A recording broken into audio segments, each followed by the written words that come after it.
NXT brought the heat tonight, man. Heatwave 2022, 3 championship title matches. No title changes. A street fight / loser leaves town match. And what looks to be an NXT UK invasion. That was the big angle on tonight's show, man. NXT UK, a lot of NXT UK influence on this show tonight. And nobody really knows why. Is there going to be a joint show? Is NXT 2.0 inheriting the NXT UK roster? Is it absorbing the roster? I don't know, man. But we got some major NXT UK names there tonight. And their world champion was there tonight. Tyler Bate. I love Tyler Bate, man. He is so great. Confronting the NXT champion in Bron Breakker. We will talk about all of that and a potential reason as to why this happened. I'm going to the OTS venue. We're going to the beer garden, man. Where the tacos are hot. Jesse's crying in a corner because he has no taco truck. And the beverages are ice cold. And this New York ace is a little bit under the weather, man. So I'm going to need you all my VIPs tonight, to raise those glasses, man, and let me know, what the fuck are you guys drinking? I'll see you over there.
AEW successful?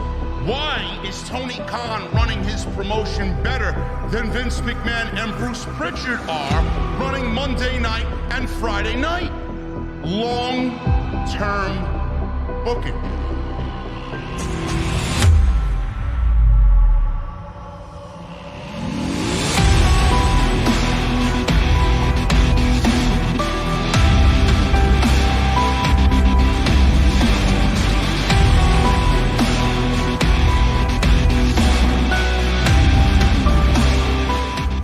What is going on, guys? Thank you so very much for joining me right here on Off the Script. This is your NXT Heatwave 2022 post show for August 16th, 2022. I am JD from New York, as always, coming to you from the OTS Beer Garden. Thank you guys so very much for joining me on your Tuesday evenings, wherever you may be. Yes, you fucking geeks in the chat I know the intro is outdated, okay?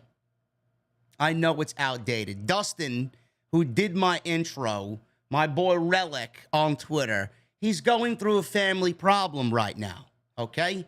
His dad isn't doing all that great right now. I tweeted it out about a GoFundMe page. Check my Twitter and hit him up and send him some thoughts, some prayers, and some love. The intro is getting changed. If anybody mentions the fucking intro again, I'm kicking you the fuck out of here, okay? Because I'm really under the weather. I shouldn't even fucking be here right now. Don't know what the fuck I got. I feel fine, but I got a fucking fever. I woke up with a fever today, and I woke up slightly with some vertigo. Don't know what the fuck happened. I don't know. Nauseous all day. You're lucky I'm even here. So if you mention something about the fucking intro, get the fuck out. Otis, get him the fuck out of here, okay? Get him the fuck out. Simple as that. Anyway, now that I got that out of my system, let's have a pleasant stream, okay? Jesse, where are you, bro? I know you watched this show tonight, man. You were texting me about Mandy Rose's booty meat, bro. I know you were watching. Where the fuck are you, bro? It's geek. It's crying in the corner about his fucking tacos. NXT tonight, Heatwave 2022. Really wasn't looking forward to this show tonight, simply because of the entire feeling around the NXT 2.0 show. The card on paper looked great.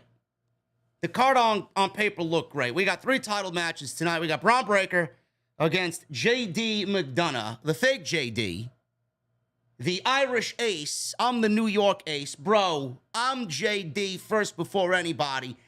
Get in the back of the line, all right? I don't know who the fuck this guy thinks he is, but JD McDonugh and Bron Breakker for the NXT Championship. Mandy Rose, she defended the title against Zoey Stark tonight in what I thought was probably the most surprising outcome of the evening. Zoey Stark is not the NXT Women's Champion like I thought she would be. But I guess that's the great thing about pro wrestling, man. It's unpredictable, and we don't know what's going to happen from a week-to-week basis. I thought everybody was so high on Zoey Stark, and here she is losing. Now, the ending was a little suspect. I mean, the ending was a little ridiculous. Let's not beat around the bush. But the ending saw Mandy Rose legitimately use a fucking illegal object, and right in front of the referee's eyes, not a fucking single thing was done. So maybe we get that match that we got tonight kind of all over again. We do a part 2 of Zoey Stark and Mandy Rose. But Mandy Rose tonight walked out still the NXT Women's Champion. Bron Breakker walked out the NXT World Champion. So nothing there changing at the top of those 2 respective divisions. And we got Carmelo Hayes and Giovanni Vinci, which I thought was probably the best match of the night, obviously, just seeing both guys and who they are. Giovanni Vinci is fucking incredible. And we got Carmelo Hayes. He is really on the cusp of being the next on this brand to get called up to the main roster. It's not his time yet, as he did retain the NXT North American Championship. And I do think with that match tonight and what we saw, we will get a rematch, because there was a lot of fuckery in that match. A lot of Trick Williams in that match. A lot of just nonsense, which I hope it does lead to a second match, because I think, along with Santos Escobar, I think Carmelo Hayes is probably primed and ready for a main roster call-up. And I've been predicting that Carmelo Hayes, when the next draft happens, whenever that may be on the main roster, that Carmelo Hayes will be on the main roster via the draft this year. And Santos Escobar may already be on his way. He was in a match tonight against Tony D'Angelo, and this was basically a street fight with a partial loser leaves NXT stipulation. So a loser leaves town match. And if Tony D'Angelo won, then Tony D'Angelo is the one that banishes Santos Escobar from NXT once and for all. And if Santos Escobar wins tonight, which he didn't, he would have been able to free Legado from the D'Angelo family, the D'Angelo faction. So that is not going to happen, and Santos Escobar is packing his bags and more than likely will be a part of the new Triple H administration on either Monday or Friday night. And then we got Cora Jade versus Roxanne Perez. Ridiculous ending to that match It really made Roxanne look like a blithering fool. So we will go over that as well. But the big story tonight was NXT UK. There was a lot of NXT UK feel on this show. There was Tyler Bate on this show. Blair Davenport was on this show. Gallus was on this show. I don't know what they have going on, but it may be one of two things. It may be a Worlds Collide, which was the go-home statement by the NXT commentary team, and Vic Joseph. Vic Joseph and his. That's all he does on commentary. That's it. That's all of Vic Joseph's commentary. Like he's busting a load on commentary. It's Vic Joseph. Wade Barrett is great. But Vic Joseph, man, Jesus fucking Christ. Not my cup of tea, folks. Not my cup of tea is Vic Joseph. He mentioned something about Worlds Collide tonight, and it may be that. And now, I don't know if it's going to be an NXT show. I don't know if it's going to be a pay-per-view or a premium live event for NXT, and they do it then. This wouldn't be the first time that NXT did a Worlds Collide. They did this a couple of years back, well, actually several years back, and it was actually during a WrestleMania weekend, but I don't really know what to think of it. And the only thing I could really find, because I don't really follow NXT UK, I don't watch NXT UK, I'm obviously in the know about Tyler Bate and Trent Seven and Gallus and guys like that. But there was this story not even 5 days ago that NXT UK backstage, there's a lot of uneasiness and a lot of confusion about what's going on with the brand. So I did some digging around after the show was over, before I went live, and this is what I found. So WWE is going to the UK, obviously, in 3 weeks for Clash of the Castle, and they'll be in the United Kingdom in September, and that'll be on September 3rd. I will be live immediately after that show is over right here on Off the Script. Many have speculated that some stars from NXT UK may actually be a part of the show or in a pre-show capacity. We don't know, but that was the going rumor about NXT UK. They may be there and be available for the NXT UK representation on the main roster. Now, that was just a rumor. But Dave Meltzer reported 5 days ago in the Wrestling Observer newsletter that there currently is a lot of uneasiness backstage at NXT UK due to the recent set of tapings being canceled off of BT Sport. Now, BT Sport Studio is where NXT UK usually films their shows. And they've been in BT Sport Studio since the beginning of the pandemic because they were obviously not able to do anything in front of a live audience. So BT Sport Studio was given to them to house NXT UK and get television out every single week and tape every single month. Dave Meltzer said this: BT Sports Studio was used for coverage for the Premier League soccer instead of NXT UK. He says this, and I quote, "There's a lot of uneasiness within NXT UK right now. The next two sets of television tapings were canceled on August 9th.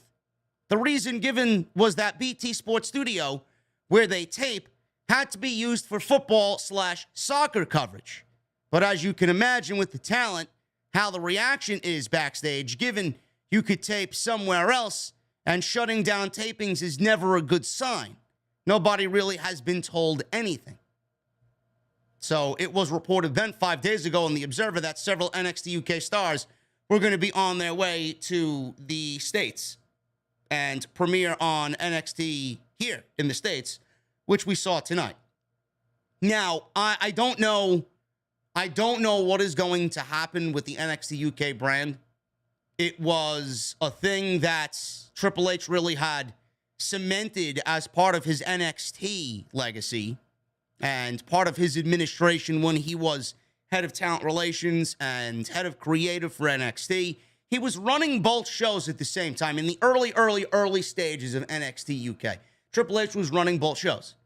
And then he gave it to Shawn Michaels. I do believe Shawn Michaels was running NXT UK and had taken that over from Triple H while Triple H managed and ran NXT here in the States at Full Sail University.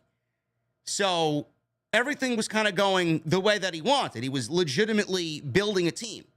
Shawn Michaels was his right-hand man. He had his team. Shawn Michaels was developing his team over there. It was legitimately, and I say this, that Triple H mentioned TakeOver and created TakeOver and the events that we all love, the beloved TakeOver shows. This was, really a play on words.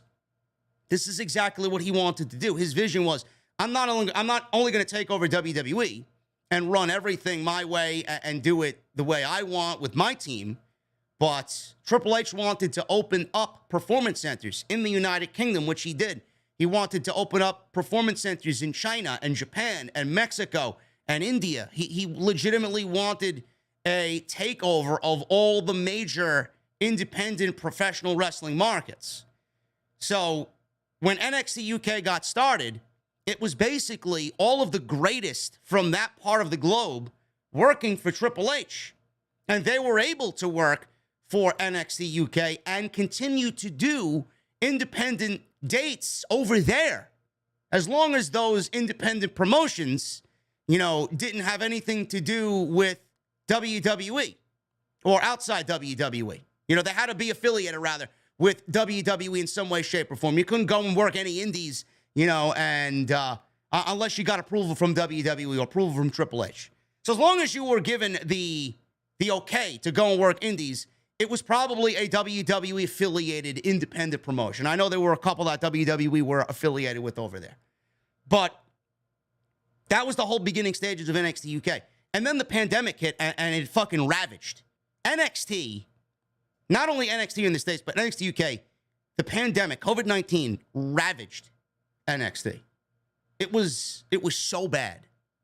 Now, I didn't watch a single show of NXT UK when the pandemic hit. I can't do it.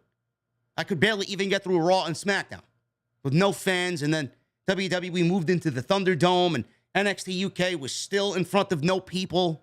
I couldn't watch it. I'm not going to torture myself watching professional wrestling in front of no fans. I could barely stand it here in the States. And then when the pandemic slowly started to die down, NXT UK seemingly didn't get the fucking memo. Now, I don't know what the restrictions were over in the United Kingdom, but they were still operating in front of barely any people. So NXT UK really, the pandemic fucking killed the brand. The pandemic killed NXT. Not only did Vince McMahon and Bruce Prichard put the final nail in the goddamn coffin, the COVID-19 did a lot of damage before Vince McMahon and Bruce Prichard came in and just completely destroyed it all once and for all. It sucked. The lifeblood of these shows were the fans. The UK fans are some of the greatest fucking fans on the face of the earth. This is one of the reasons why I can't wait for Clash of the Castle. One of the very reasons, probably the main reason I can't wait for Clash of the Castle is the fucking fans, the ambiance of the United Kingdom fans, man. They are going to be as loud as anybody you've ever heard. And that's what NXT UK did. The NXT UK tournaments and those NXT takeovers over there in UK, Blackpool, fucking tremendous shows. They rivaled everything Triple H was doing here in the States with TakeOver. Those were some can't-miss fucking shows. The Mustache Mountain guys versus Grizzled Young Veterans, and the obviously mega main event that they had, the 45-minute classic that Tyler Bate and Walter had, and Pete Dunne and Walter. It was crazy. It was absolutely crazy. Rhea Ripley got her start over there. Toni Storm got her start over there. Meiko Satomura is over there right now. She is incredible. Obviously, you had your Ginnies, and you had your, who else was over there? There was a lot of women over there. A lot of great women over there. And it all fucking got killed because of the pandemic. And now this really is going to put a damper on everybody, and it's going to give everybody a sense of uneasiness. When tapings are canceled 2 weeks in a row, it could be looked at as, yeah, we'll be back, or, all right, what the fuck is going on? There's a lot of change in WWE, and that in itself is going to make people worry. Is the change coming to NXT UK in the way of, hey, we're going to get rid of this? WWE's not afraid to cut budget here and there. I don't know whose idea it may be, but if Nick Khan wants something, Triple H is going to have to do it. Triple H is not the boss. Nick Khan is the boss. Stephanie McMahon is the boss. So if they want to cut budget, and then want to shut shit down because it's not making them any money. Why am I paying all these wrestlers for? Why don't we just absorb some of these wrestlers and put them on NXT and kind of use them to bring the NXT brand here back to some sense of what it used to be through that? Because if Black and Gold went dead, at least NXT UK was giving it some fucking light. It was keeping that Black and Gold essence alive. Maybe they're shutting the entire fucking thing down. I don't think that's the case. That's a lot of men and women out of a job. I don't want to see that. I think that would be a dark day. That would be the end of an era for NXT UK. But realistically, what is NXT UK to WWE in the grand scheme of things? It's nothing but a brand that is bleeding money. It's not making them anything. They don't tour. They put on television. They got a fucking crew over there. They got a set of television tapings in a studio for themselves. There's no takeovers. Who watches NXT UK? Nobody. So why do they keep it around? The best thing for them to do would probably be to absorb all that fucking talent, move some of the talent that's ready up to the main roster, bolster the main roster because of all the cries and the complaints that we've heard for months that the main roster is so fucking depleted right now and it could use an injection of life. You want to build for the future? There you go. There are a ton of people on this show that are ready for the main roster. So let's inject the main roster with some fucking youth and bolster that roster and get some added depth on Monday night and added depth on Friday night. And you replace all those people that you're about to call up with a group like Callis, with a Tyler Bate, with a Trent Seven, with a Blair Davenport. It's not that difficult of a concept. But I don't think it's closing down. I honestly do think, now if we get 3, 4, 5, 6 weeks of cancellations because of fucking football/soccer, then we got a fucking problem. But I don't think the brand is going to close up shop. But who knows what Nick Khan is thinking? Who knows? Their revenue continues to come in. I believe they made like $360 million in this last quarter alone. WrestleMania 39 is already on the verge of a sellout. These people are going to want to start to save even more money.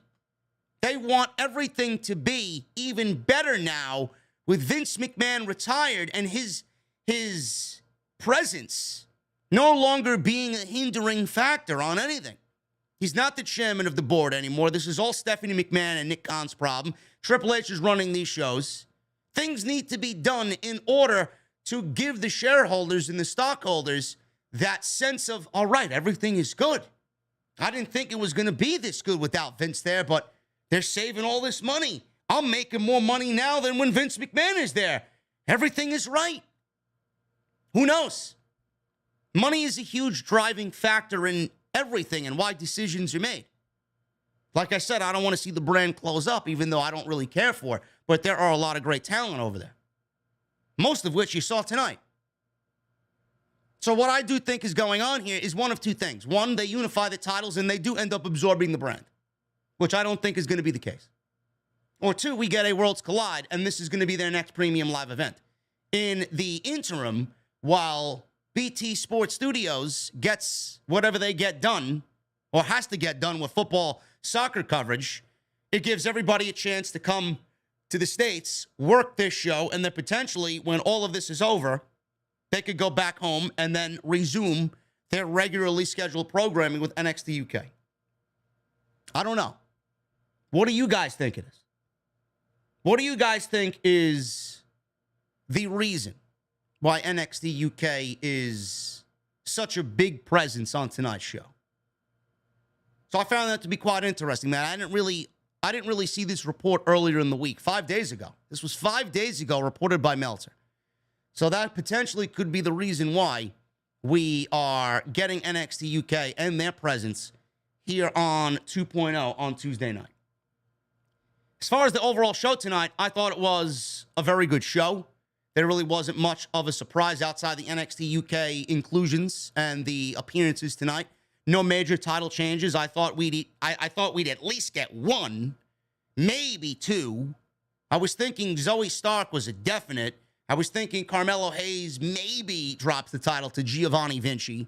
No title changes tonight. Cora Jade and Roxanne Perez and Tony D'Angelo versus Santos Escobar. We will talk about all that tonight on Off the Script. And I want to thank you guys very much for joining me on your Tuesday evenings, man. Like I said, I am under the weather. I felt nauseous all day. I had a sense of dizziness all day. I don't know what it is. I feel fine, but I have a slight fever. I have no sore throat. I'm not coughing. I'm not sniffling. I don't have COVID. I don't have monkeypox or whatever the fuck is going around right now. But I woke up with a sense of dizziness, man. I looked it up online.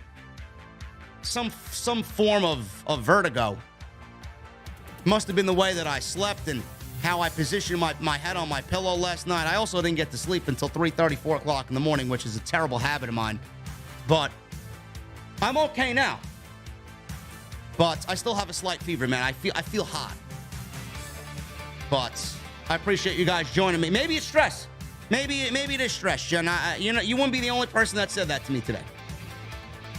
You would not be the only person that told me that today. So I appreciate you guys joining me tonight, man. So stick with me. We'll get through this the best that we can. I feel all right to do a full-fledged show tonight, and that's exactly what we'll do. Follow me on social media at JDfromNY206. That's Twitter and Instagram, TikTok, and Cameo as well. Social media is the place to be, man. We're on our way to 43,000 followers on Twitter. Also, hit that subscribe button down below, guys. We just hit 136,000 subscribers. Thank you so very much, man. This is the fastest that we've earned 1,000 ever. We went from 135 last week to 136 this week. I guess all that positivity is paying off, huh? So hit that subscribe button down below. Turn on the bell for notifications. Hit that thumbs up. We got almost 1,500 people in here on a Tuesday night, man. Normally it's 1,000 minimum. I'm going to need 750 likes minimum on tonight's live stream. Super chats are open. Get them on and we'll hang out at the end of the show. I do have a very, very cold beverage right in front of me. With a couple of aspirin, actually, too. Also, hit that join button, man. Become a channel member, VIP. VIP only chats on Sunday. You guys are going to get the new emotes in just a few weeks, man. New emotes coming for you guys. 5 new emotes, 2 new badges on top of all the emotes and badges you got now. Great stuff is coming. We're once again going to be sponsored by DraftKings. DraftKings is going to be the official sponsor for Off the Script going into Clash at the Castle. We are going to be partnered with Pro Wrestling TV in the next coming days. Awesome stuff there. Announcement to be made soon. And make sure you guys go check out all the other content on the channel, man. Plenty of it. Monday Night Raw. We got OTS 440 on Sunday.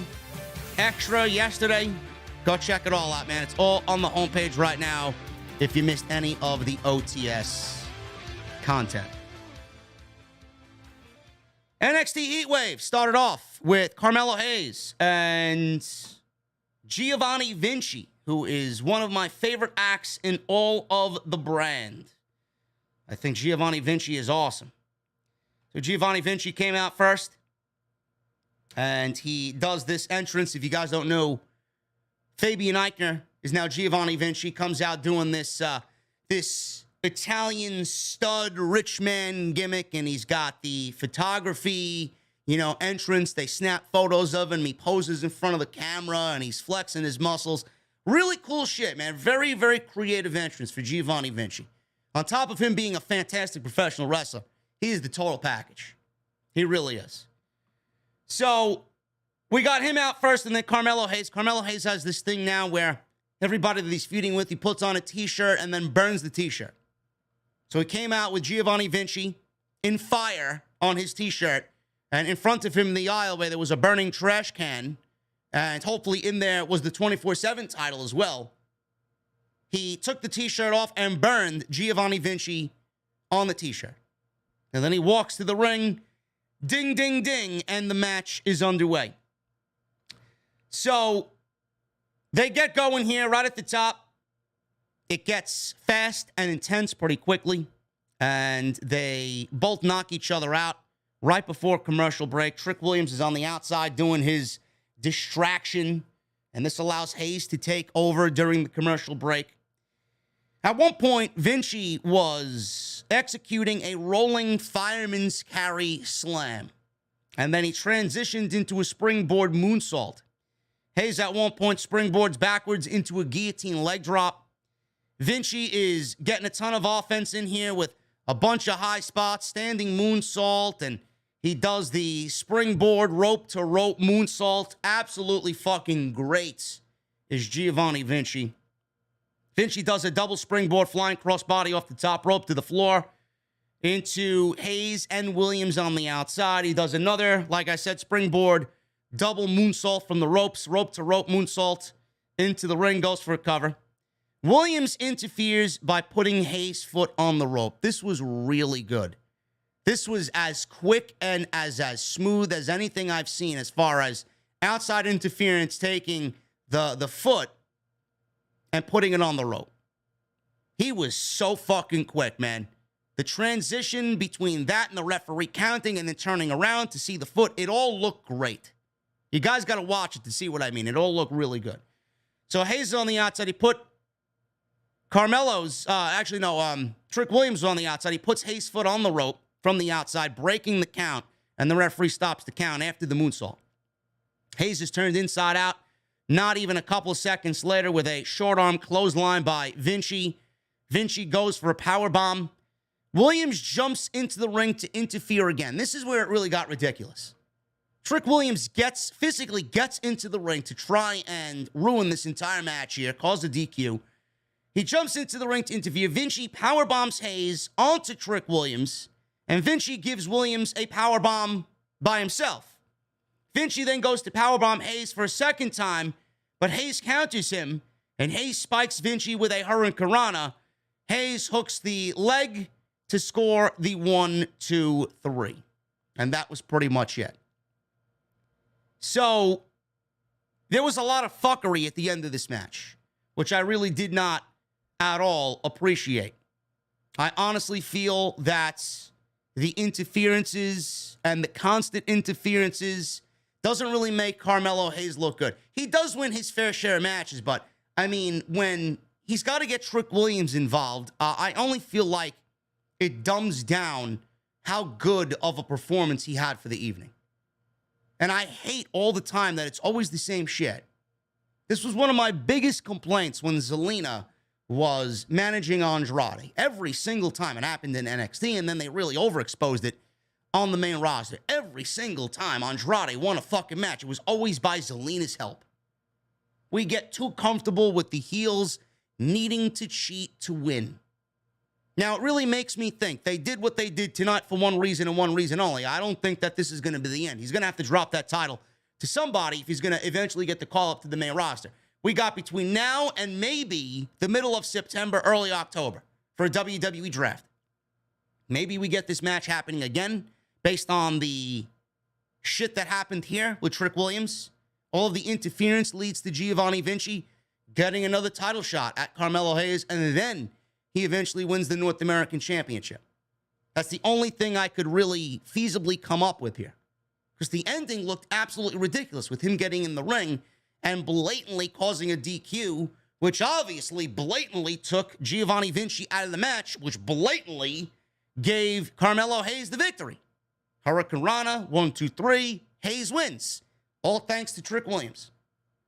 But it doesn't really make him look good in the end when he wants to brag.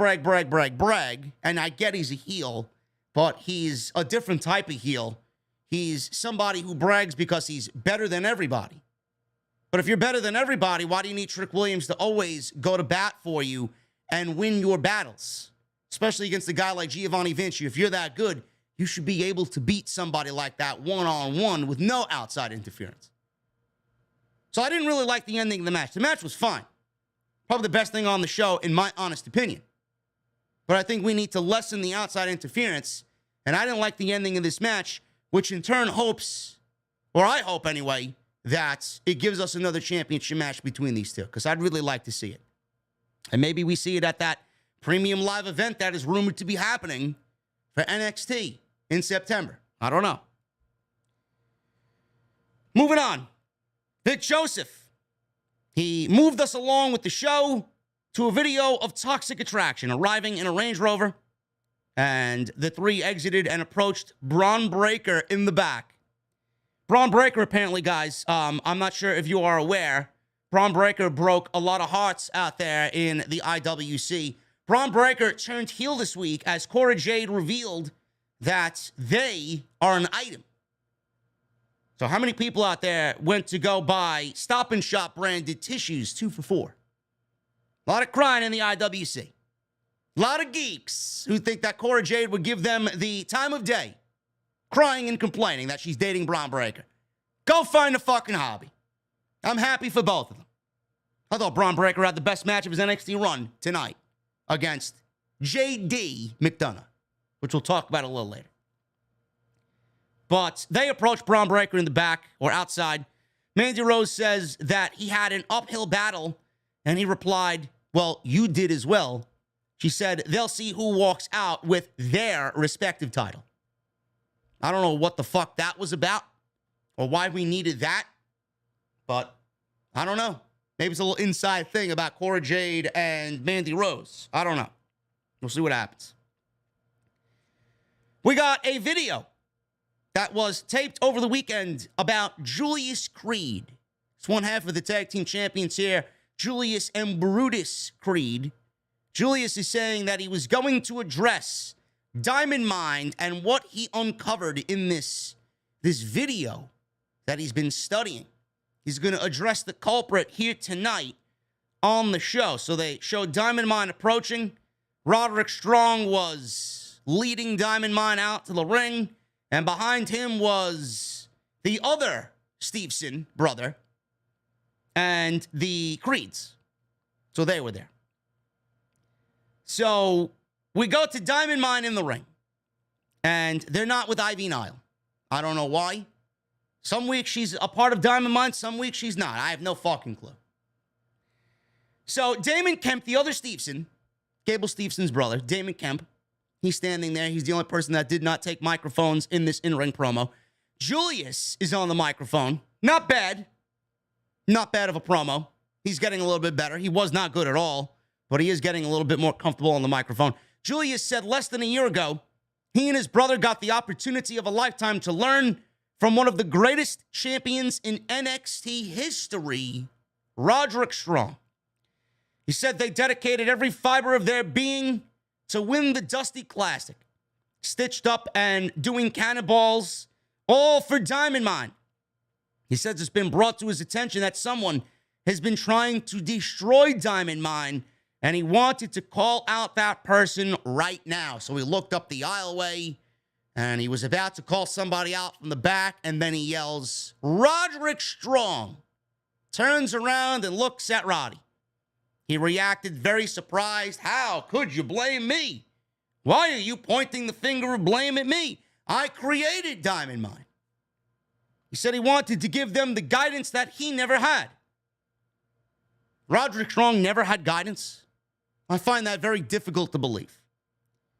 The crowd chanted, they don't need you. They don't need you. And yes, these geeks at the Performance Center are normally cringe, but on this night, they are correct. NXT doesn't need Roderick Strong, and neither does Diamond Mine. You know who could use Roderick Strong? Paul Levesque on Friday Night SmackDown. Let's get it.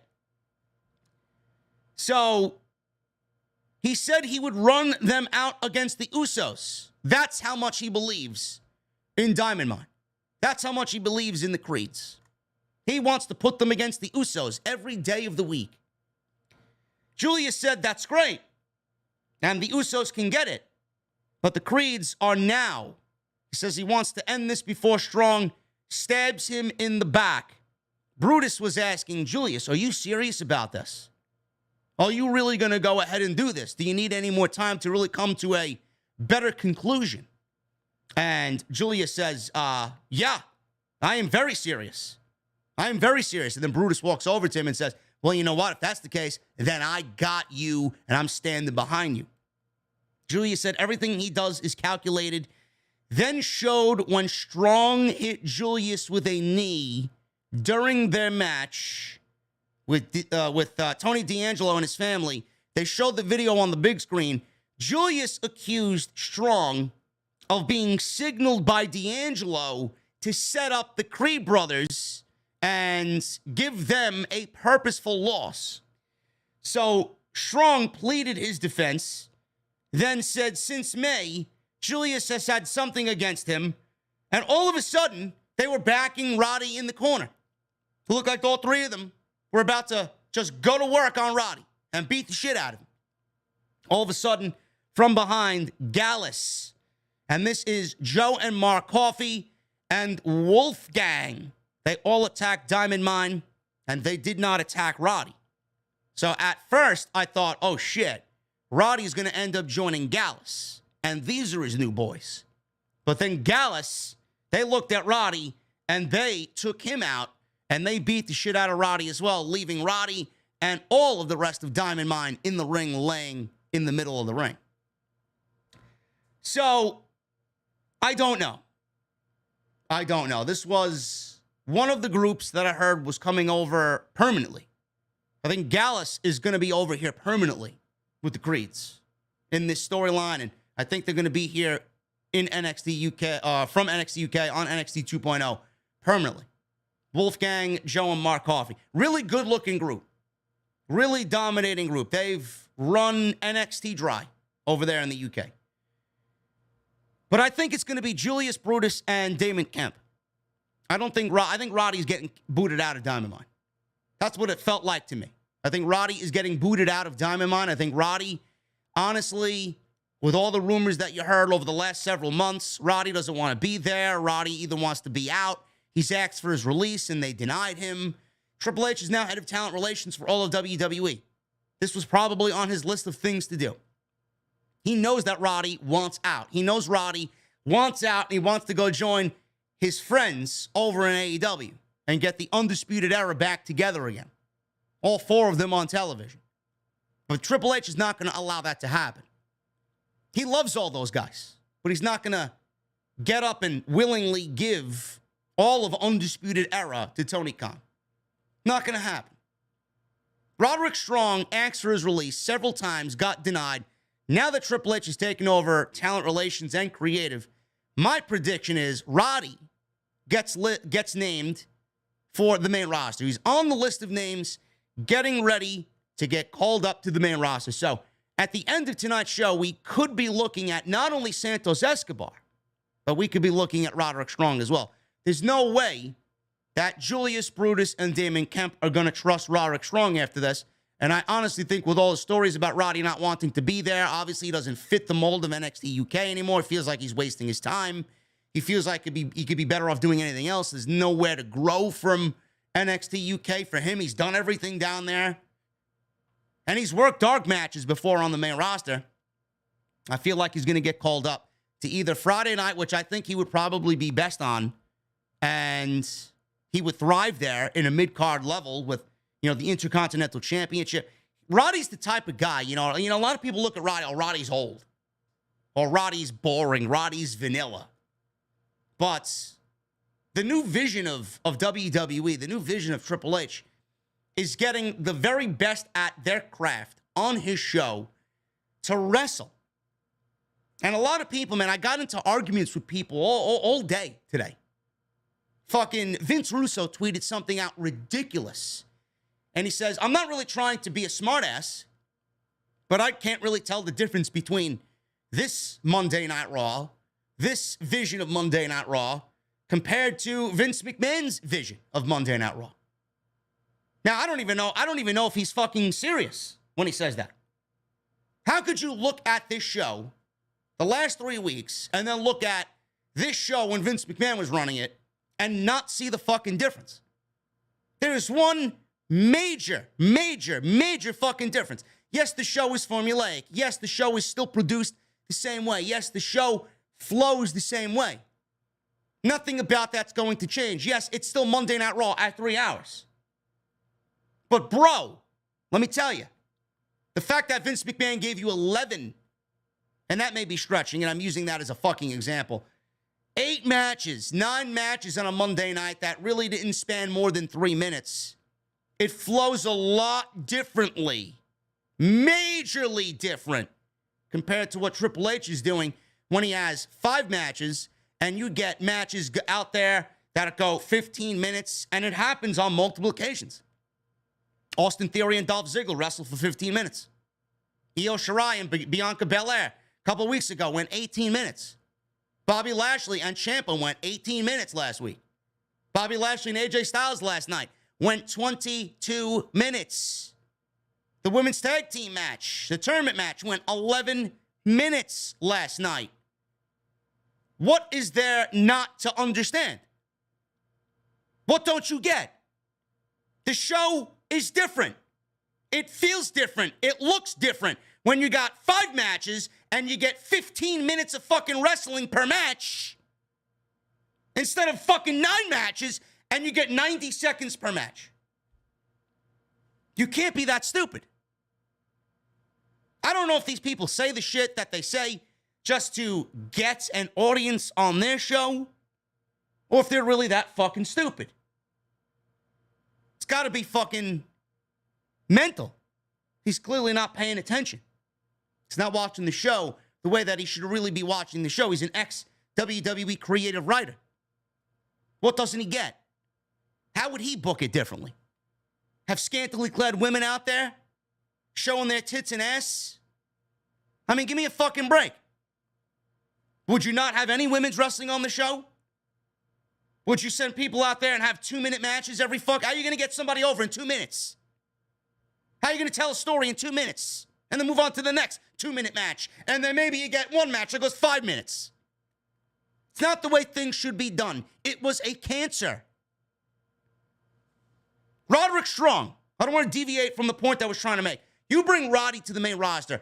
Roddy is the type of guy that is going to be put in a ring, and every single person that he is in the ring with looks better on the other end. That's how good Roderick Strong is. Roddy's not going to be brought to a main roster to win world championships or win championships. That's not the main focal point of bringing Roddy to the main roster. Roddy adds depth. Roddy adds veteran presence. Roddy is going to be put in a ring to make all the young kids on that roster better. He's going to be put in the ring to make everybody look as good as ever. And Roddy is the type of guy with his knowledge and his background and how good he is that Triple H may end up giving him a job after he no longer wants to wrestle. That man did service for Paul Levesque. Paul Levesque is going to take care of him. Paul Levesque knows what he wants and what he's been asking for. Paul Levesque knows that all his guys were driven out of the company, and he was the last one, for whatever reason, that still remained. So just based on that alone, Paul Levesque is going to take good care of Roderick Strong. And that's why Roddy, I believe, is going to the main roster. But if you can't tell a difference in the shows between now and then, I mean, maybe you shouldn't be doing this pro wrestling shit. How is an amateur podcast, a mark podcast, a fan-funded fucking podcast? I don't know anybody in the business. I don't do anything outside commentary for House of Glory, right? And who I know in House of Glory. I don't know anybody in AEW. I don't know anybody in WWE. I'm a fan-funded fucking podcast, a fan-driven podcast. I got a top 30 iTunes pro wrestling podcast in the United States. And I'm better at my job than these fucking hacks that were in and around the business for decades. I see it, I call it, I know it, and I let you guys know. How is that possible? How don't he grasp it? But I do. It's unreal. It's unreal. Moving on. Mackenzie Mitchell was in the back with Roxanne Perez. Perez says this is the most nervous she's ever been walking into a match, as she's never really contemplated thinking that she would stand across the ring from her best friend in Cora Jade. Cora Jade said she wanted this, so she's going to make her bed and she's going to reap what she sows. So Jay's music hits, she walks out, and we get this match, this grudge match happening between these two ladies. So they immediately rang the bell. Cora Jade makes her ring entrance. Roxanne Perez runs down the aisle, which was a nice little thing to see, right? This is a grudge match. She wants to get revenge on Cora Jade for doing the NXT tag team titles dirty. So they immediately rang the bell. Perez was ground and pound all over Cora Jade. She hit a tope that mostly missed on the outside, smashing Cora's back against the announce table. And Jade hit a couple of big forearms here, took control over Perez, hit a running uppercut to the back of Perez, laid up against the second rope, and she went for a cover and got a 2 count. Jade went for a suplex, not once but twice, but Perez fought out and hit a couple of uppercuts on her end, and then a back body drop on Cora Jade. Perez hit a running shotgun drop kick, and then ate a forearm. So Perez was able to send Jade to the outside after the forearm, and she was nailed with a punch on a tope attempt. So Cora Jade tried her own tope, and she drilled Roxanne Perez with a punch right to the face. Jade hit a suplex on the outside. She took control. So Jade was in control here. She was landing some big strikes. Perez was down and weakened. Jade had Perez in a submission hold. Perez fought back to her feet, and Jade forced her back down with this arm stretch, wrenching the arms and wrenching the back with the knee into the small of the back. Perez flipped out of it, hit a double kick, and then she went for a inside cradle for a 2 count.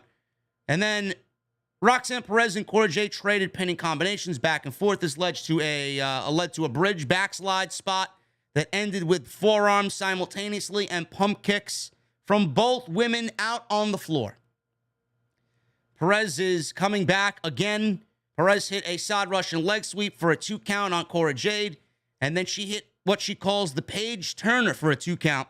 She went for pop rocks, but Jade countered and hit a big pump knee and a swinging face buster for 2. Jade then reached for her kendo stick as the referee kind of looked at her and said, "Don't you even think about it." She looked for the kendo stick that she has wrapped in black tape now because she's badass. And she wears a black baseball cap backwards. She wears all black. She got a black kendo stick. She's got piercings. Now she's got no more skateboard. She's evil. She's basically becoming Darby Allin right before our very eyes, minus the skateboard. All we need is now Cora Jade to wear face paint out to the ring. So she looks for this kendo stick. Perez is there. She finds the kendo stick. She gets it. Perez ducked the kendo stick shot and then kicked Jade and grabbed the weapon. Jade retreated into the corner and started begging for Roxanne not to hit her. So she's in the corner, and this was the dumbest fucking ending to this match that they could have possibly ever come up with. Perez is there. She's got the kendo stick now after Cora Jade swung and missed like the Mets did tonight. Swung and missed. And she misses. Roxanne picks up the kendo stick. Cora Jade is begging in the corner, no, I'm sorry. The typical heel shit. So Roxanne's there. She's thinking about it. She gets all sad. And then she turns around. She hands the kendo stick to the referee. And then all of a sudden, Jade attacks, hits a DDT onto the kendo stick, gets the cover, 1, 2, 3, and that is it. People asking online, why wasn't it a DQ? It's not a DQ because Perez is the one who placed it in the ring. Perez was the one who dropped it in the ring. Cora Jade did not actually use it purposely as a weapon. She just took advantage of Roxanne Perez and her dumb babyface syndrome. How to make a babyface look fucking idiotic. 101 with Bruce Prichard. There you go. She looked ridiculous. How is anybody going to look at her and say, yeah, man, that was a great match? Match wasn't anything special. Cora Jade is maybe getting a smidgen better. I've seen some people on on Twitter, oh, Cora Jade is well beyond her years. No, she's not. No, she's not. Roxanne is going to be on her way to being well beyond her years. Roxanne is very good. Roxanne's very good. She still has a long way to go, too, and she's so young. She's like 23 years old. Imagine what she's going to be like when she is 5 years from now. Going to be great. Going to be possibly the future of that company in that women's division. And she's attractive, and she's got everything going for her. Cora Jade, getting a smidgen better. I mean, she's not quite there yet. She's still green. I'll give her some credit for getting in there and continuing to learn. But there really isn't anything jumping off the page to me about Cora Jade.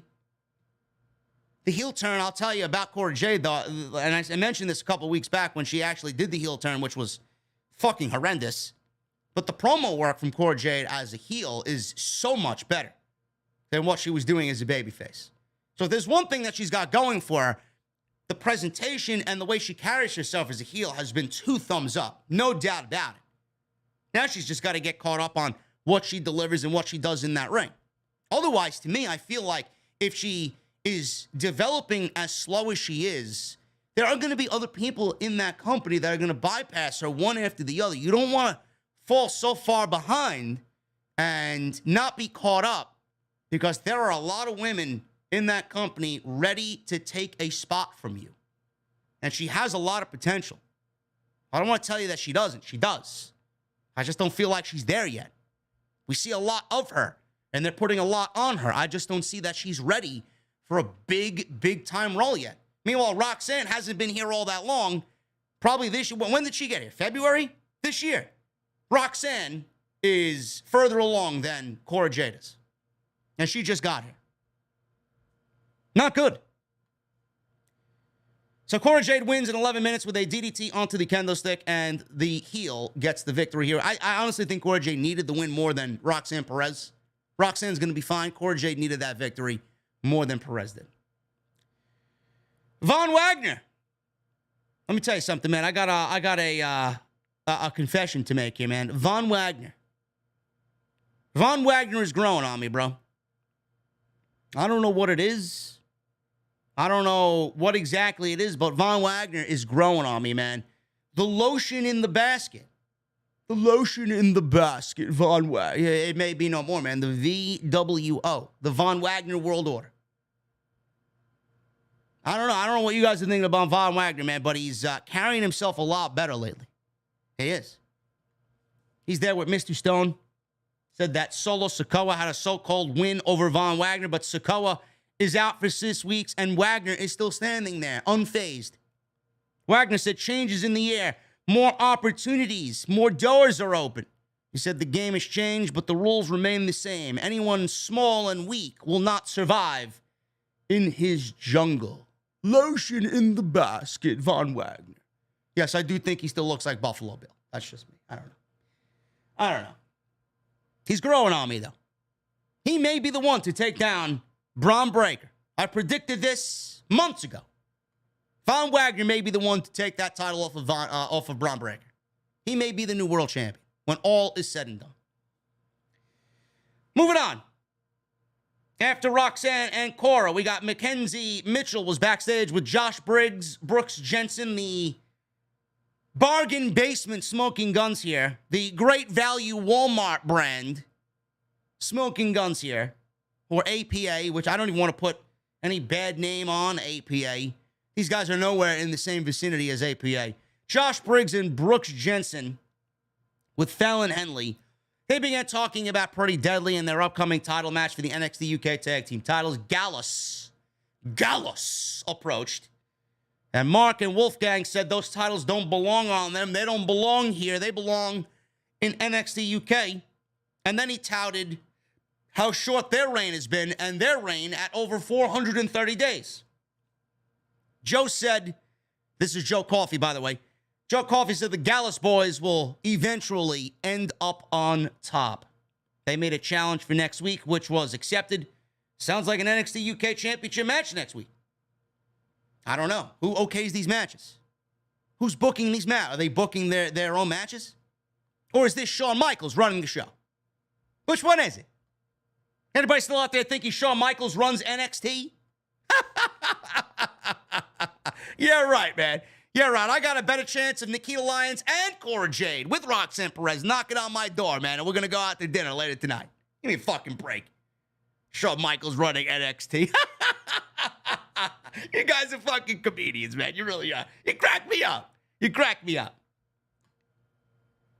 They showed a video recap of Santos Escobar.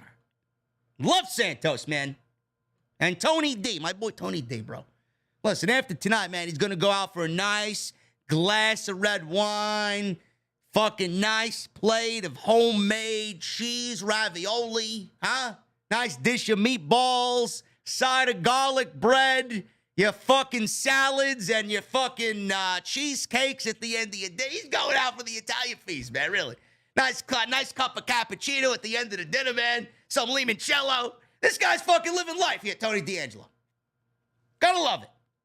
Gotta love it.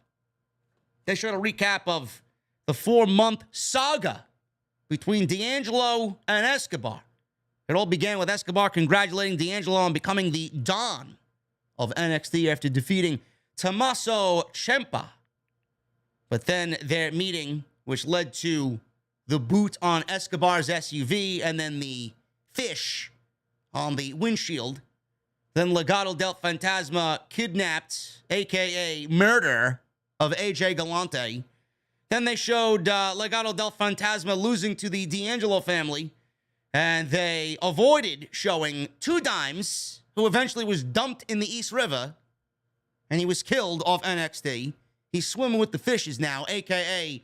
the Nightmare Factory and QT Marshall. And it ended with last week's final meeting. So we got a nice video recap here of D'Angelo and Santos Escobar. So we got this street fight. It's an all-or-nothing street fight between D'Angelo and Santos Escobar. If Escobar wins, Legado is set free. If he loses, he's gone from NXT. This is where the logic gap kind of becomes a little bit bigger when you're looking at it. If Escobar wins, does he remain in NXT and Legado is free and they go about their business? Or does he win and Legado is free? Do they go to the main roster? Tony D'Angelo, what is he really losing here? He's losing Legado. He's losing members of his family that really aren't members of his family. What is that? What exactly is he losing here? Just by the looks of this rule, Escobar had everything to lose. He's no longer on NXT, and he doesn't have Legado. I don't know why he accepted this offer. Sounds like a bullshit offer to me. But if he did win, theoretically, let's think about this. If he did win, what would happen to Santos Escobar? Does he stay on NXT? Does he move on to feud with somebody else? Or does he go to the main roster with Legado? I don't know. Maybe we come up with a storyline now about how Legado can get out and they join Escobar on the main roster. But this was a fun match. This was really fun. It went about 12 minutes, 13 minutes. And they used everything from, the typical weapons in a street fight, chairs and brass knuckles, and they used the outside area with the steel steps. So, Escobar strikes first by jumping D'Angelo before the bell, throwing a steel chair at him. Tony D did not have any time to react. He got blasted with a steel chair right at the word go. Escobar hurls the folding chair at D'Angelo. Bell rings, starts the match. Hurricanrana sends D'Angelo onto the chair.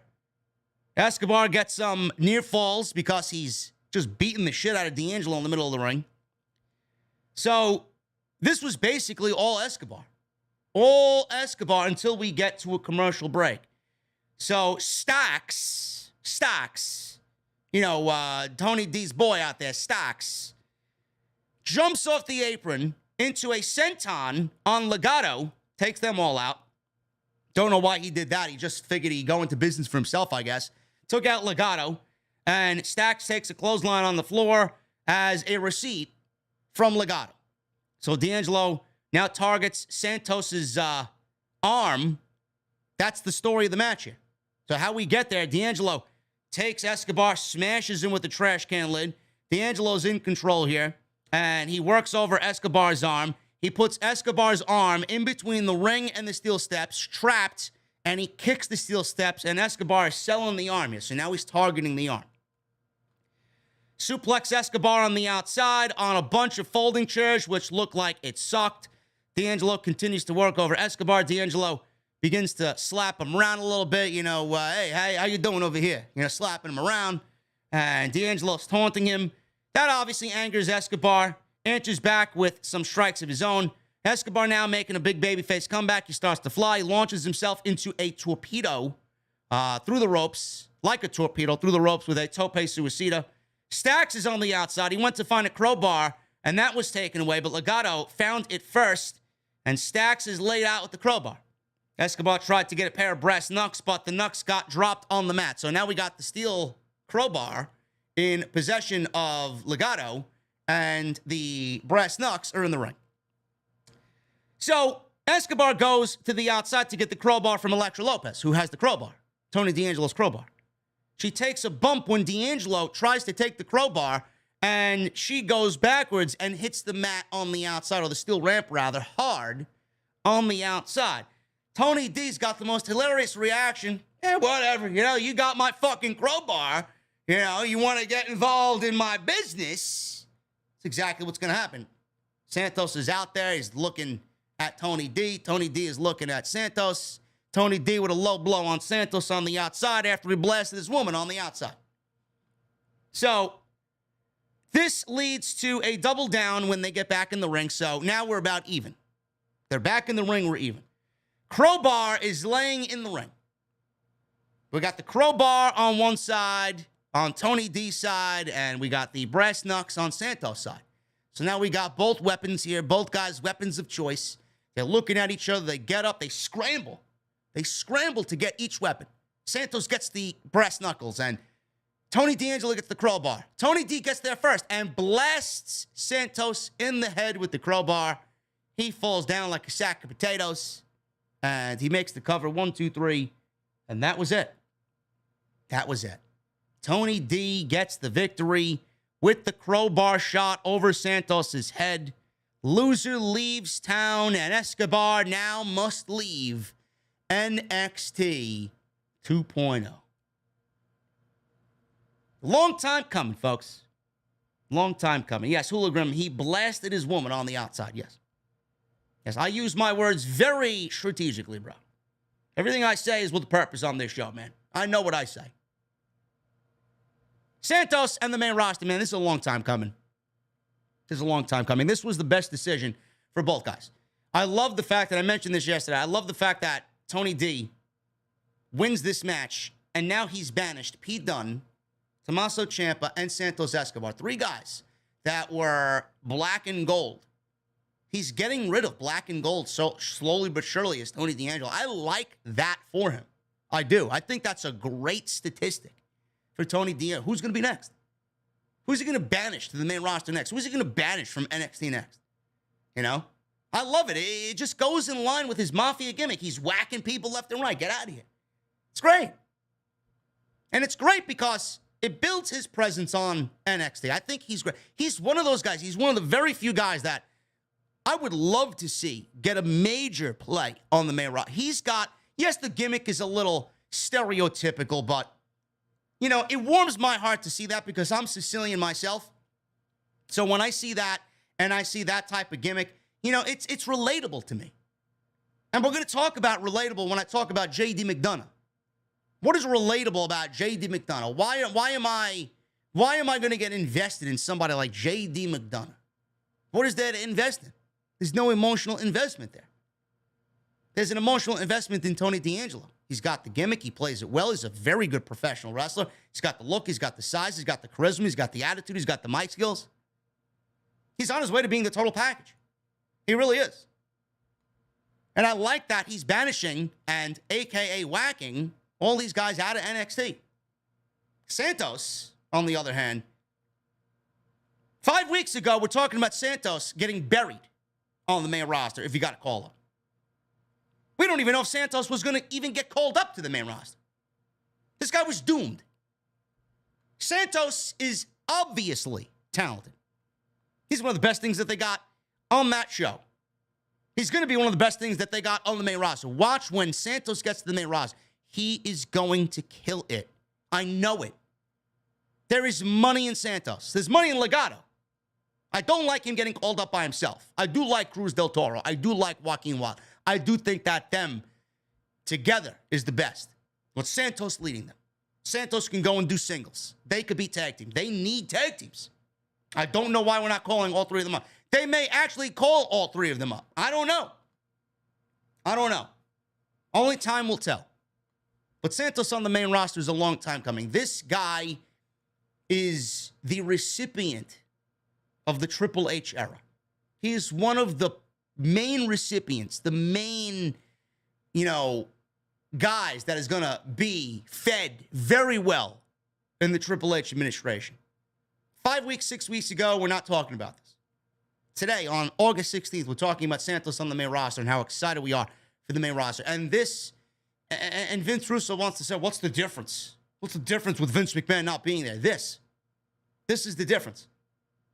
If Santos gets called up to the main roster, he maybe gets 2-3 weeks, tops, and then Vince gets bored. Vince banishes him to catering, and worst case scenario, he gets fired. There was a report that Vince wanted to bury Gunther, the Intercontinental Champion, after 4th of July, for whatever reason. I know the reason why. Thank God Vince is gone. Santos maybe gets 2-3 weeks, tops. Same thing that Hit Row went through. They'd be fired. All three of them would be fired. Now he's going to the main roster, and now we're all happy about him going to the main roster, and Vince is not there. Change. So when people ask, JD, what's so different about Triple H running WWE? This. Get with the fucking program. Santos is not a Vince McMahon guy. Santos is not Bron Breakker. Santos is not Von Wagner. Santos would have died 1,000 creative deaths on the main roster. Now that Triple H is there, Santos is going to be a major player on the main roster. That's the fucking difference. That is the difference between Vince and Triple H. We don't have to worry anymore. And I'm fucking excited to see him on the main roster. He is great. Great.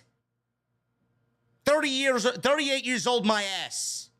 The ageism thing, gone. Vince would have fired him because he's old. Vince would have fired him because he's not a good promo. Vince would have fired him because he's too small. He did not stand a fucking chance. Did not stand a chance. If Karrion Kross wasn't a Vince guy, do you expect Santos Escobar to fucking survive on the main roster? I don't think so. This is a great move, right outcome, fun match. Both guys look great. Santos is going to the main, and Tony D is the Don of NXT.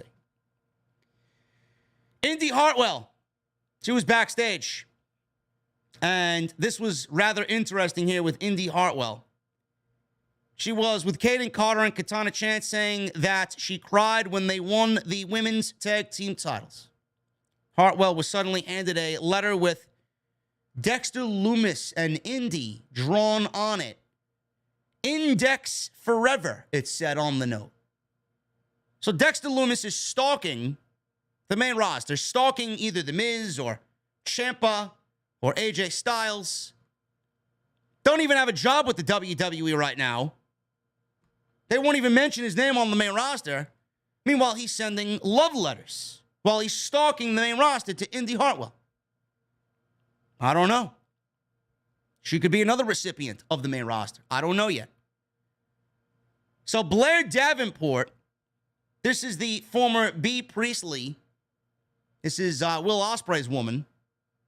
Took the letter, tore it up, said she is the future of NXT's women's division and the future NXT women's champion. I don't know. I don't know what the fuck that means. What does that mean? Is she coming for the title in a one-off? Or is she coming for the title and being a mainstay in the women's division? I don't know. I have no idea what is going on. Yes, small. L in the chat. Yes, 6'1". Santos is 6'1". Vince would have deemed him small. Yes. If it wasn't his height, he's too old. If it wasn't his height or his age, it's the fact he can't speak English the right way, and he speaks perfect English. He's a great fucking promo. Vince is senile. I'm so fucking happy Vince is gone. I don't know what this means with Blair Davenport, man. Is NXT UK really finished? I have no idea. Is she here for a one-off, or is she here permanently? I would think that this would be a natural progression. I always looked at NXT UK as a natural progression. She isn't the women's champion over in NXT UK. Meiko Satomura is. Maybe she graduated from NXT UK and now is making her way to NXT, and then she makes her way to the main roster. I have no idea. I have no idea what's going on. Moving on. They go to a Tiffany Stratton, Wendy Chu promo. Stratton said she's so over Chu, it's not even funny. Chu said she's tired of Stratton. She even looked tired. I look tired. I feel tired. I don't know how I'm still going. Chu said next week it's a lights out match. Stratton said she can do anything she wants to Chu in a lights out match. Now, I don't know what they're doing with this lights out match. Is it going to be on the level of Kenny Omega and Jon Moxley? Lights out. What are we doing here? What type of lights out match is NXT going to do? Does this mean it's unsanctioned? Is the arena going to be dark? I don't know what this means. No DQ. All I kind of read into it as is that it's going to be no DQ. Yes, Wendy Blue Chew. Code JD at checkout. BlueChew.com. I don't know, man. Tiffany Stratton, Wendy Chu. I'm over this feud. Tiffany Stratton's great, though. Not really a big fan of Wendy Chu. She's a great wrestler, though. She can obviously go. The gimmick is just not for me. But we'll see what happens, man. Tiffany Stratton, more than likely, is the recipient of a win here. That's my honest opinion. Mandy Rose. She's out there with Toxic Attraction versus NXT management favorite, Zoey Stark. This is for the NXT Women's Championship. This went 11 minutes, and I was expecting Zoey Stark to get the victory here, and that was not the case. That was not the case at all. This match was slow to start. Zoey obviously wanted Mandy, and Mandy was doing everything to really kind of gain the advantage over Zoey Stark here. The main thing here that Mandy focused on was the knee, the ACL injury of Zoey Stark. Zoey Stark's wearing these knee braces. So she blasted Zoey Stark on the outside on the announce table. She's laying out on the announce table. Mandy Rose takes her leg and just slams her against the announce desk, on top of the announce desk. And that is really where Mandy Rose took advantage early on in this match. Working over the knee. Stark is obviously fighting back from the knee, and Mandy working on the knee. Stark continues to sell the leg as they continue to fight. Stark delivers a modified GTS finisher, but Rose rolls out of the ring with that veteran presence of hers, and Zoey got her finisher, but with Mandy rolling out of the ring, she could not make the cover. Stark goes for a wrecking ball dropkick, but her injured knee gets caught in the ropes. Rose kicks Stark's knee while Stark is trapped on the ropes. Rose then attempts to take Stark's knee brace off. Stark counters Rose to get some near falls back and forth, and then they start trading more near falls. Starks takes a jumping knee from Rose, which is her finishing move, and Zoey kicks out. So all of a sudden, Mandy Rose takes off Zoey Stark's knee brace. She puts the knee brace on her leg, and she does the jumping knee again, and that was it. With Stark's brace on her knee, Rose hits the jumping knee strike for a second time. Rose covers Stark for a 1-2-3, and Rose retains the title. During this match, Toxic Attraction tried to get involved, and Thick Kita Lions came out and shooed them away and chased Gigi and JC away from ringside. So this really was Mandy versus Zoey one-on-one. But the thing is, this was blatant. You know, if you physically, with intent, take off somebody's knee brace, which at that point becomes a fucking illegal weapon, and you put it on your knee Where's the referee to say, honey, what are you doing? Where's the referee with the DQ? So we got two fucking idiotic finishes on this show tonight. We got one with Roxanne. She's about to hit Cora Jade, and I can't do it. She's got her back turned, and Cora Jade blasts her with fucking DDTs. Got her back turned to her opponent and loses the match. I can't do it. I love you so much. And then we got Mandy Rose physically taking the fucking knee brace off and using it as a fucking weapon. Where's the DQ? Maybe I don't know shit. I don't know, man.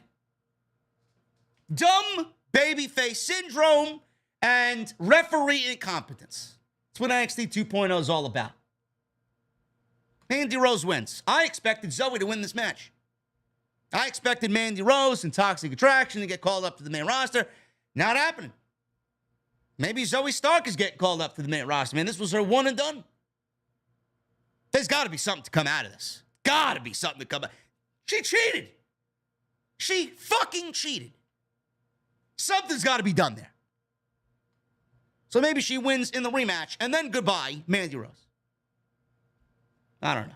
Looked dumb. Looked ridiculous. Moving on. We got Quincy Elliott. Quincy Elliott vignette. He's wearing a t-shirt that said Brats on it. I don't know where that's from. I don't know. He said he was bringing all of this to NXT. He looked to his left, and he made kissy faces. He looked to his right, he made kissy faces. And he says he's seen people from all different walks of life. He said he's never struggled with being different because he works it and he is it. He then called himself the Super Diva. You know, I put online, might as well talk about this here. Listen, I have no fucking clue who this guy is. I've seen clips of Quincy Elliott on Level Up. I have. Before anybody gets ahead of themselves here, all I put online was the Super Diva, ... Yeah, that's a hard no from me. Hard no from me. Then I seen people saying, and this is what angers me. This is what angers me, man. Oh, this is Patrick Clark. This is Velveteen Dream for the modern era, or for NXT 2.0. If you are comparing, I'm telling you this right now. Otis, anybody that mentions Dream and this geek, this clown, Quincy Jones in the same sentence, get him out. If you are one of these people that are comparing Velveteen Dream to Quincy Jones, you may be the dumbest fucking idiot walking the IWC. They are not even the same. Not even the same. Nowhere on the same planet as being the same. Dream was a megastar in the making. Dream was a WrestleMania main event in the making before he fucked everything. I'm more pissed at him than anything. I'm fucking pissed at Velveteen Dream. Patrick Clark. What a dumbass. What a fucking idiot. Velveteen Dream had a lot of sexual overtones. Velveteen Dream had that coolness factor to him. Velveteen Dream had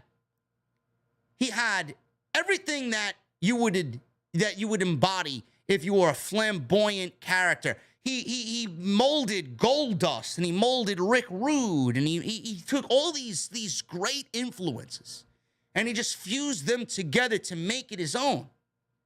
Influences from Prince, Gold Dust, Ravishing Rick Rude. He molded it all together and he made it his own. How the fuck do you look at Quincy Jones and think Velveteen Dream? Do you know what I look like? Do you know what I look at when I see Quincy Jones? I look at somebody who looks like Mini Mabel. I see somebody that looks like Mini Viscera. This is what you want on NXT 2.0? Got fucking idiots. Oh, this guy's going to be the next NXT champion. This guy's going to be a mega champion. The fuck are you talking about? This guy looks ridiculous. You're going to see him as a world champion on WWE television? All I see is Mabel 2.0. And Mabel Viscera was one of the worst wrestlers ever. That's what you see? Velveteen Dream? It's not what I see. It's not what I see at all. Give me a fucking break with this shit. If you want me to get invested in NXT and then you want to put somebody that looks like that looks like fucking Viscera on my TV, you're not going to get me excited about anything. But people are always going to use the narrative of, oh, JD's a homophobe. JD doesn't like gay people. That's the narrative now. I'm sorry I want better for my professional wrestling. I'm sorry I don't want somebody like fucking Viscera on my TV. I'm sorry. You want to do that? Dream did it right, but Dream fucked himself up. Seriously. Give me a fucking break. You're gonna drive people fucking crazy with this shit. Honestly. Give me a break. Is he a good wrestler? I don't know. Not from what I saw. All I see is somebody who's obviously overweight and looks like Mabel. Men on a mission. You fucking break with this shit. Big Daddy V. Moving on. Mitchell was in the back with Grayson Waller. He says she's been interviewing everybody but him. She said, well, yeah, pretty much. Waller said he just can't win with her and then called out Apollo Crews, as selfish. He said Crews will stab anyone in the back and may come for Mitchell's job next. He has a better smile. She said, wow. He said, those were Crews' words. Then he said that he would have his own show next week with his first guest being the Apollo Crews on the Grayson Waller Effect show. Yeah, but Shawn Michaels is running the show, right? Shawn Michaels is running NXT, yet we get more talk shows on NXT. Talk shows on NXT did not exist in the Triple H administration, but here we are. The Grayson Waller Effect show. Yeah, it's great. Now, but Shawn Michaels is running the show, right? Sure he is. JD McDonugh, the Irish Ace, the fake JD. He made his way out. He got booed. He's wearing this really nice white jacket with black accents. It's got J and then D on it. Look good. Look good. JD McDonugh is a great professional wrestler. He is. He's very good. I don't know why I should care about him. Why should I care about JD McDonugh? Why is this guy in a title match when he hasn't even done anything on the show to even warrant a title match? Where's the emotional investment in JD McDonugh? Why should I care about JD McDonugh? That's the question I'm asking tonight. There is no answer to that question. All I get is, man, he's a great pro wrestler. And I'm calling this shit out right now. I am calling this shit out right now. JD McDonough's got this, like this, I don't know what the fuck it is. He's got like elements of the Dexter character. You know, the TV show Dexter. He's got this like homicidal, you know, loves pain and loves inflicting pain on people. I want to find out, really. I may be completely off, but I hope I'm wrong. I want to find out if their influence with this JD McDonugh character has anything to do with our boy in House of Glory, Charles Mason. He loves inflicting pain. He loves pain. He wants to see people suffer. There's something along those lines, you know? Feed the rich, kill the poor. It's basically what it is. I want to see them steal another gimmick from an independent professional wrestler and then play it off as their own. I hope I'm wrong. But JD McDonugh is a great pro wrestler. I just don't know why there is any emotional investment in JD McDonugh. I don't even know why he's in this match. This was basically a one-off just to get a main event on this show. Now, Bron Breakker, I thought this was probably the most solid Bron Breakker performance of his entire NXT title run. Both of them. He's got 2 reigns. This is the most solid NXT title match he's had thus far. And I mean that not because it's the best match he had, but he looked physically fucking good. He hit his spots. The chain wrestling looked great. The athleticism looked great. He didn't miss a spot. He's coming along. Bron Breakker could realistically be the ultimate package for WWE. He's not there yet, but he is nailing all his spots. He looks great. He's intimidating. You keep his promo short and sweet. You got a winner there. He looked on point tonight, so shout out to him. So the match went about 13 minutes. Very good for NXT 2.0 standards. Like I said, JD McDonugh is a great pro wrestler. Bron Breakker wrestled a really great match, and he should, because JD is as good as I say he is, and you know he is, so it should be a good match. So they did some chain wrestling early on, and Breakker lifts McDonugh into a delayed vertical suplex. We got a little back and forth here, chasing each other. Breakker catches McDonugh. Standing moonsault by Breakker, gets a 2 count. Breakker manhandles McDonugh. He takes a lariat. He's on the receiving end of Breakker's offense, and he's dominating. And McDonugh apparently pops his shoulder during the commercial break. Apparently he got, I don't know if he really had a separated shoulder or whatever. Maybe he's just playing up the fact that he loves pain. After the clothesline, he goes to the outside during the commercial break, pops his shoulder back in. Vic Joseph's back on commentary. Oh, this guy popped his shoulder back into its socket during the commercial break. Again, I don't know if that's the case, but maybe they're just selling that aspect because that's his character. He loves pain. He loves feeling pain. So McDonugh cuts Breakker off, and McDonugh is able to take control of this match. Breakker starts to make a comeback, and McDonugh cuts him off again. McDonugh targets Breakker's neck. He neck breakers him over the steel rod that connects the turnbuckle pad and the steel post. So he's targeting Breakker's neck. Breakker begins a comeback again. He explodes with some shoulder tackles, follows up with a Rick Steiner-esque power slam. Breakker posts himself when charging in the corner. McDonugh, like I said, sidesteps him, neck breaker, cross-face on Breakker. Breakker reaches the ropes to break the hold. So we got a super Frankensteiner here from Bron. Off the top rope, gets a 2.5. That looked great. McDonugh answers with a beautiful-looking Spanish fly with his own top rope move. McDonugh follows with a brain buster right after that. That looked beautiful. And Bron Breakker kicks out. So Spanish fly off the top, brain buster, Breakker kicks out. McDonugh rolls through on a missed moonsault. Breakker spears him. Breakker measures and delivers a second spear. Breakker pulls down his straps. He's getting ready to finish it now. And McDonugh is not done. He gets to his feet. He's got blood pouring from his mouth. And McDonugh flashes this smile. He says, "Bring it." Breakker spears him and delivers another power slam. 1, 2, 3. And that was it. McDonugh loses. Bron Breakker retains the title.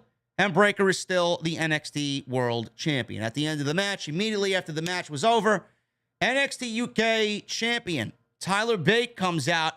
He walks down the aisle. He gets into the ring. He looks at Breakker.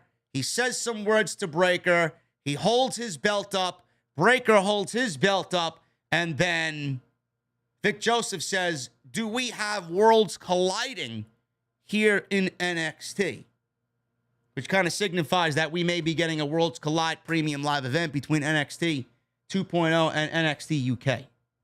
So I'm not really sure what's going on. Some of you seem to think that NXT UK is finished. I would not argue with you on that point because we really don't know. Is NXT UK finished? Is NXT 2.0 absorbing the talent in their on Tuesday night? Are they absorbing all the NXT UK talent on Tuesday night? I don't know. Or is this just a one-off show and they'll be back to business next month? And we get Worlds Collide and a premium live event out of it in September. Maybe they'll do premium. Maybe they'll do the Worlds Collide that weekend. Maybe they'll do it that Tuesday. That Tuesday, that same week before Clash at the Castle. I don't know. I have no idea. That's what I'm thinking. They do a Worlds Collide that Tuesday, and then that Saturday we get Clash at the Castle. It's going to be a big week for WWE that week. Big, big week. That's what I predict is going to happen. Solid show tonight. Couple of questionable endings. Not really all that good as far as the Cora Jade and Roxanne Perez ending. The Mandy Rose, ridiculous ending that looked like a DQ over Zoey Stark. JD McDonugh and Bron Breakker looked good. Breakker, probably his most solid match he had as NXT champion. Tony D'Angelo looks great. Santos is on his way to the main roster. Giovanni Vinci is incredible. Carmelo Hayes is great. They got some studs down there. It was a good show tonight. Not perfect. I enjoyed it. And hopefully you guys enjoyed my coverage of Heatwave tonight here on the podcast. I appreciate you guys joining me, man. You kind of breathe a new life into me, man. I'm good to go. My allergies are killing me, but I'm good to go. We're going to get into the super chats right now. Hit that thumbs up. We need less than 100. Less than 100 likes for 750 likes. That is the minimum tonight on the podcast. Hit that subscribe button down below. Turn on the bell for all notifications. Get those super chats in. We're going to hang it at the end of the show now. And get those channel memberships in, man. New emotes coming in just a few weeks. You guys get the emotes that I got now. Badges. Now. Access to all that stuff in the VIP chats in the comment section. 50% off in the month of August, man. Normally it's $4.99 to join. It's $2.49 now. So take advantage of that if you are thinking of becoming a channel member. And go check out all the other videos that you might have missed on the channel, man. Tons of content for you if you missed anything at all. Let's start at the top, man. We got one from Deshaun Peace. $4.99 super chat. You see Sasha's IG story. Unbelievable. People are weird. Whoever destroyed her back car window should be ashamed. No, I did not see this IG story. Sasha Banks had her car window destroyed.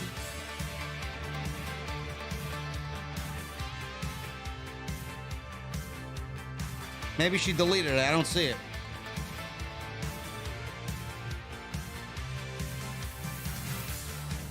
I don't see it, man. Oh, Sasha Banks, yeah. Yeah, you know, for all the people that said she had plastic surgery, man, she looks the same to me. Oh, she got plastic surgery. No, she didn't.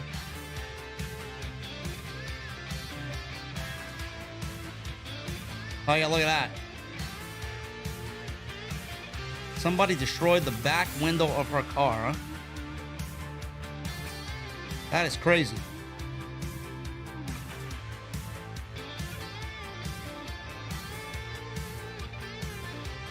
Oh.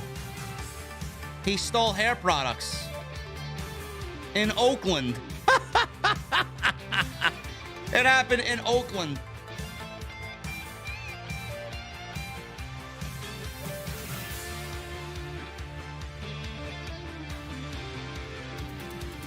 Stole hair products from the back of her rental car, bro. Unbelievable. People are fucking weird, man. Who knows if he even knew that was Sasha Banks' car? I don't know. Joseph Taylor with a $2 super chat. NXT versus NXT UK for a pay-per-view. Take my money. Joseph, this isn't black and gold, bro. This is not a take my money type of pay-per-view.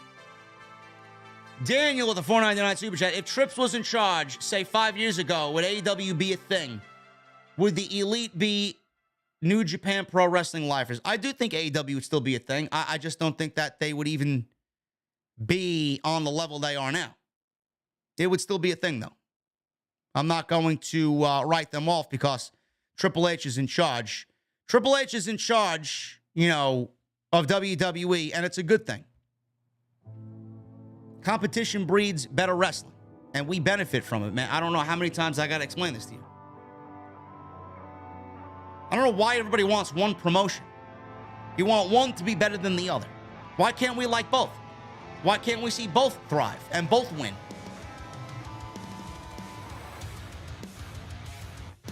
AEW was going to get started up regardless.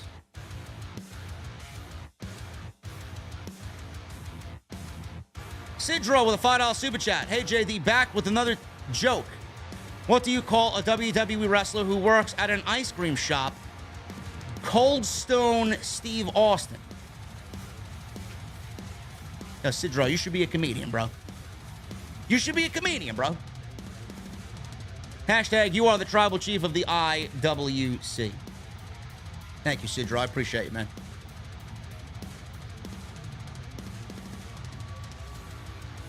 For the Love of Pro Wrestling becomes a member for 19 months. Thank you, brother. Didn't watch the show tonight, just watch OTS. OTS for life. Elevated Poetry with a $5 and a $2 super chat.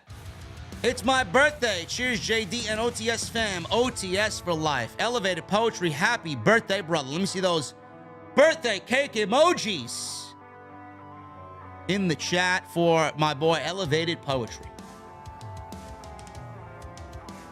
Hollywood Guy with a $5 super chat. It was what Triple H creates and Vince kills. Now it's what Vince kills and Triple H resurrects. You gotta love it, man. You gotta love it.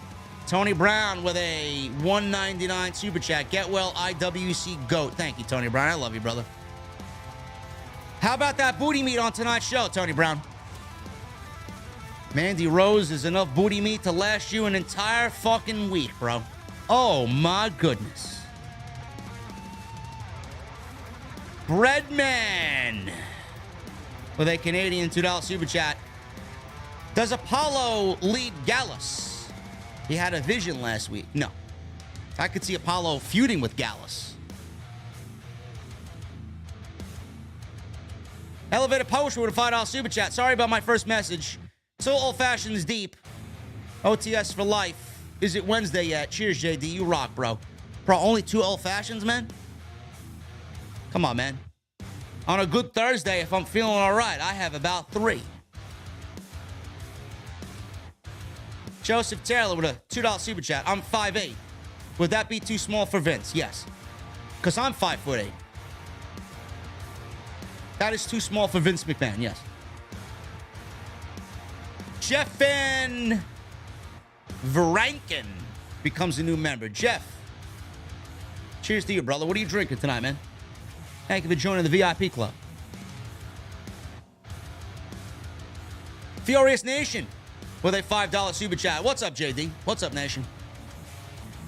Being 26 honestly feels good. I had a good cold beverage tonight, bro.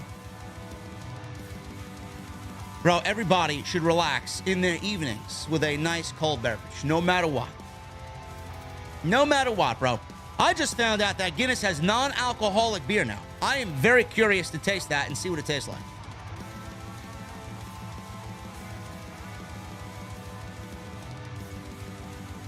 Jordan Plays with a $5 super chat. Please tell me Santos, Elektra, and the rest of Legado will be on the main roster together as an act. If Sophia Cromwell can be there, Elektra can as well. Bro, Jordan, I wish, bro. I hope that's the case, but it looks like just Santos by himself. I don't know. I don't know, man.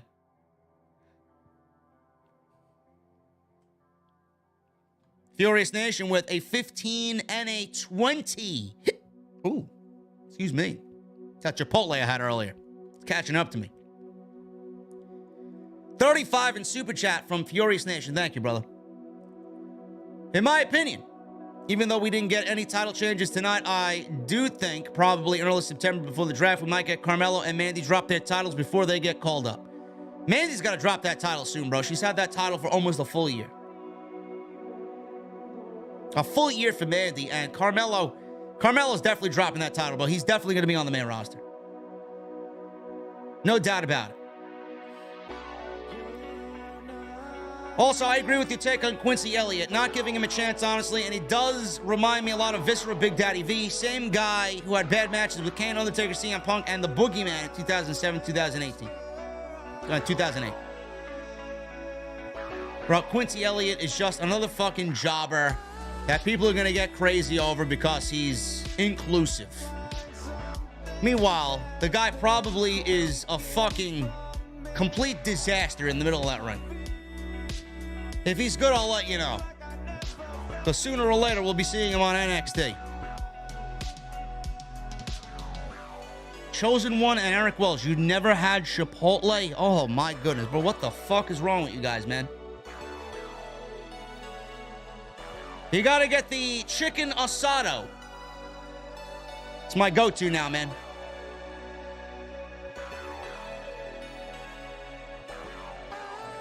Joey Bombshell with a $1 super chat. No message. Joey Bombshell with a $2 super chat. No message. Joey Bombshell becomes a new member. Joey Bombshell, thank you, brother. There's a lot of people in this chat that have not had Chipotle, man. I fear for your fucking well-beings. I have 5 people that I've seen in here never had Chipotle.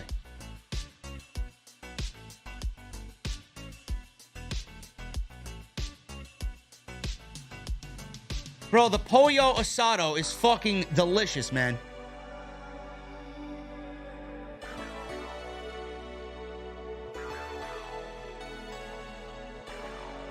Jesus Christ, guys, go out and touch some grass, really.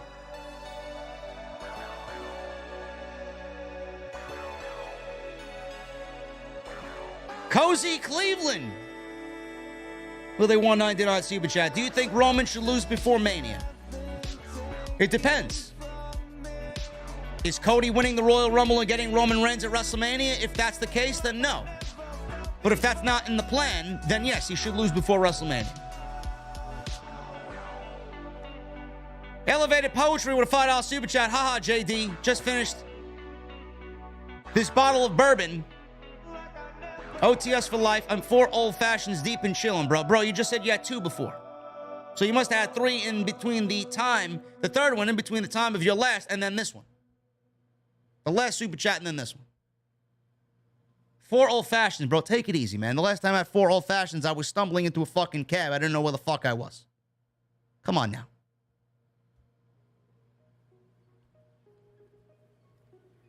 And Bushi Clementine with a $50 super chat from Bushi Clementine. Oh my goodness. Whoever thinks multiple venues are terrible doesn't understand how business works. When there's not room for one venue for a talent to thrive, there isn't another. The territory days are coming back, and y'all better get used to it. Bushi gets it. Bushi gets it, bro.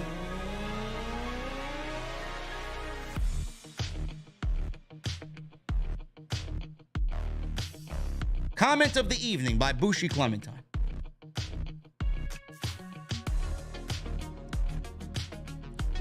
That was a fun stream, guys. I appreciate you all very much. We are about to get out of here, man.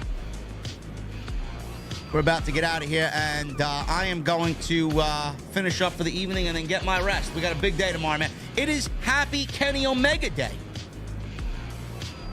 It is Kenny Omega Day tomorrow, man. How many of you guys are excited for Kenny Omega Day tomorrow? Should be fun. Sidro with a $5 super chat. Question: why did Kevin Nash cross the road? He didn't. He already tore his quad stepping off the curb. Jesus Christ, Sidro. Oh my goodness. Anyway, guys, thank you for a great stream. Thank you for 136,000 subscribers. Follow me on social media at JDfromNY206. It's Twitter, Instagram, TikTok, and Cameo. Go check out all the other content you might have missed on the channel. OTS 440, Monday Night Raw. Extra on why Gunther was about to be buried by Vince McMahon. Lots of stuff, man.